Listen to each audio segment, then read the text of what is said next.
Anaesthesia കൊടുക്കുക എന്ന് പറഞ്ഞാൽ നമ്മൾ സിനിമയിലൊക്കെ കാണുന്ന പോലെ കുറച്ച് മരുന്ന് മണപ്പിച്ചിട്ടോ അല്ലെങ്കിൽ ഒറ്റക്കുത്തിന് ബോധം കൊടുക്കുന്ന പോലെ ഒരു ഈസി പരിപാടിയല്ല.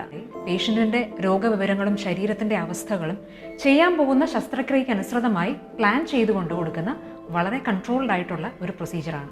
ജനറൽ അനസ്തീഷ്യ എന്നാൽ ഓപ്പറേഷന് വേണ്ടി രോഗിക്ക് പൂർണ്ണമായും ബോധക്ഷയം വരുത്തി ഓപ്പറേഷൻ കഴിഞ്ഞതിന് ശേഷം പതിയെ ഉണർത്തിക്കൊണ്ടുവരുന്ന പ്രക്രിയയാണ്. ഓപ്പറേഷൻ സമയം മുഴുവൻ രോഗി ഗാഠമായ നിദ്രയിലായിരിക്കും.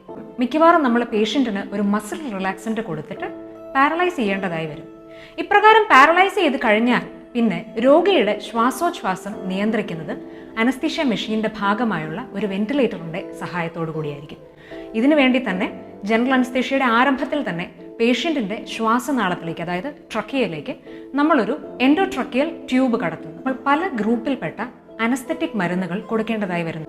ഇതാണ് ജനറൽ അനസ്തീഷ്യയുടെ ഒരു രത്നച്ചുരുക്കം.